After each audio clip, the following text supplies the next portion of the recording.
Je vous propose à nouveau de découvrir une maison d'édition, découvrir ou redécouvrir, puisque vous la connaissez peut-être si vous aimez le genre littéraire de la fantasy.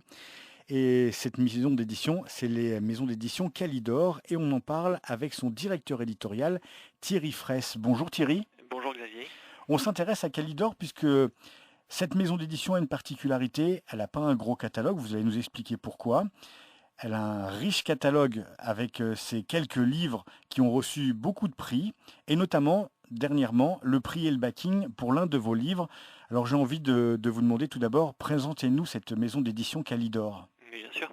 Alors en fait, les éditions Calidor sont nées d'un constat que j'ai pu faire il y a quelques années. C'était tout simplement le fait que tout le monde envisageait Tolkien comme le fondateur de la fantasy.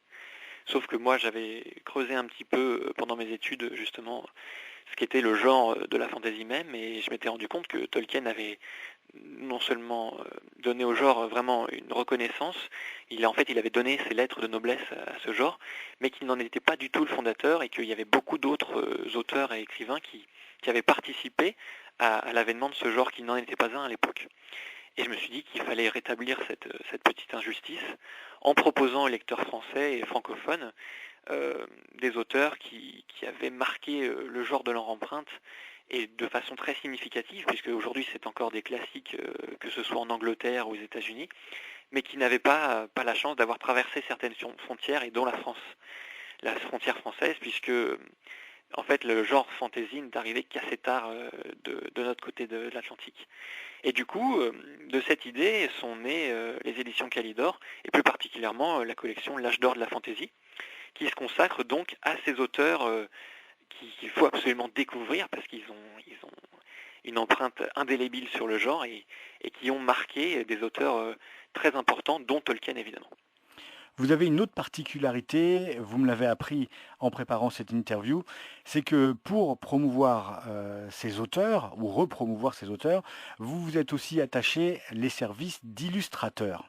Tout à fait, en fait, je me suis attaché à les services de 3 illustrateurs qui sont d'ailleurs Hugo de Faucompré, Ronan Marais et Sébastien Jourdain, que je remercie encore d'ailleurs, parce que je me suis dit que, en fait, pour amener les lecteurs modernes vers cette fantaisie un peu oubliée, et qui du coup n'est pas du tout dans les traces de la fantaisie post-tolkienienne, il fallait aussi donner quelque chose de plus, donner quelque chose à voir surtout, c'est-à-dire mettre face à des auteurs anciens, des illustrateurs un peu nouveaux, modernes, pour faciliter l'immersion.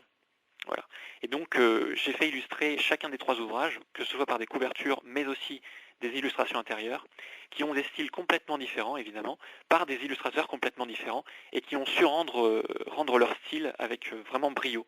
Donc que ce soit Hugo de Faucompré avec Ludembrume, qui lui vraiment s'est attaché à chaque petite précision de la prose de Mirlise, de Hope Mirlise, pour vraiment rendre le décor parfait, etc. Et qui s'est fait énormément remarquer sur cette publication. Ou encore Ronan Marais, qui lui a adopté un style un peu plus minimaliste, qui correspond tout à fait à la prose de Harold Lamb, puisqu'il a un ton très direct et perçant. Et enfin, avec Sébastien Jourdain, qui lui a un style vraiment éclatant, en fait, qui se reconnaît entre mille, et qui a tout fait pour pousser au plus loin le coup de crayon pour que Mérite soit rendu avec le plus de fidélité possible. Alors trois noms, vous avez évoqué trois noms que vous éditez, Harold Lamb, Abraham Merritt et Hope Mirless. Vous avez trois livres qui ont reçu tous les trois des prix spécial, alors on appelle ça un prix spécial des Imaginales en 2016 pour chacun des livres. Ils ont été aussi finalistes pour les trois livres. Et il y en a un qui a reçu le prix Elbacking 2016, c'est tout récent, c'est Ludembrune de Hope Mirless. Vous pouvez nous en toucher deux mots? Oui, bien sûr, en fait, oui. Alors, il y a pas mal de prix qui se sont enchaînés. C'est vrai que c'était déjà très important pour nous parce que c'est une reconnaissance de la profession. Donc ça, c'est vraiment super. Et puis ça amène les lecteurs vers ces ouvrages. Et ça montre aussi que il n'y a pas que des fantaisies comme on en connaît aujourd'hui. Il y en a qui sortent un peu des sentiers battus et qu'il faut aussi les découvrir. C'était notamment le cas de Ludembrume de Hope Mirlise, qui lui donc a été finaliste, comme les 2 autres d'ailleurs, du Grand Prix des Imaginaires, et qui a été finaliste, enfin lauréat plutôt, du prix spécial des Imaginales. Donc là, première reconnaissance tout à fait éclatante au Festival des Imaginales avec ce prix qui vraiment est époustouflant pour en plus des ouvrages qui datent de plus d'un siècle. Donc assez incroyable. Et puis enfin, Ludembrume, le fer de lance en fait de cette collection, a reçu il y a très récemment, il y a quelques semaines, le prix Elbakin 2016 pour le meilleur roman fantasy traduit. Donc là, c'est un peu l'apothéose évidemment, parce que le prix Elbakin est assez prestigieux en France, et surtout, il était en concurrence directe avec des romans qui datent donc de cette année, que ce soit français ou anglais, et notamment dans la catégorie étrangère, il était en concurrence avec des ouvrages qui datent de cette année ou de l'année dernière et qui ont été traduits. Et lui, pour un ouvrage de 1926, voilà, c'est une reconnaissance immédiate et directe qui montre que la fantasy ne s'arrête pas seulement à des genres codifiés et très stricts qu'on peut retrouver de nos jours ou dans les périodes post-tolkieniennes. Alors vous êtes le directeur éditorial de cette maison Kalidor, mais ce n'est pas votre métier, c'est-à-dire que c'est une vraie passion pour vous la fantasy? Ah oui, alors la fantasy c'est une vraie passion, j'en ai fait mes études de lettres, etc. J'ai fait des mémoires sur ça. Et en fait, j'ai un travail en effet à plein temps à côté. Et Kalidor, c'est un hobby pour moi, c'est une passion. D'ailleurs, je ne suis pas sûr de vouloir que ça devienne un travail, parce que quand je m'y plonge, il faut que vraiment j'ai envie de m'y plonger et pas que j'y aille à reculons. Il faut vraiment que ce soit un plaisir pour moi. Et c'est pour ça d'ailleurs que mon catalogue se limite pour l'instant à 3 titres et qu'à l'année, je ne publierai que 2 ou 3 titres, pas plus, parce que c'est vraiment un travail qui privilégie la qualité sur la quantité. Et quitte à faire découvrir des nouveaux auteurs, il faut vraiment que j'y croie moi-même personnellement à fond et que je les pousse au bout du bout pour que vraiment ça puisse entraîner les lecteurs à les découvrir et les lire.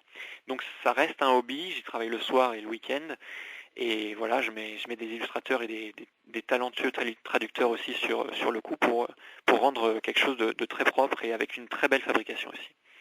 Mais pour l'instant, ça restera un hobby. J'ai un travail à côté et voilà, je m'en contente assez bien.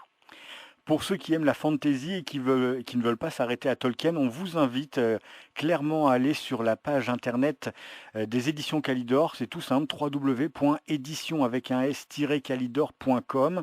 Vous trouverez ce petit catalogue, petit par la taille, mais grand par la richesse, avec Hope Mirless, Abraham Merritt et Harold Lamb.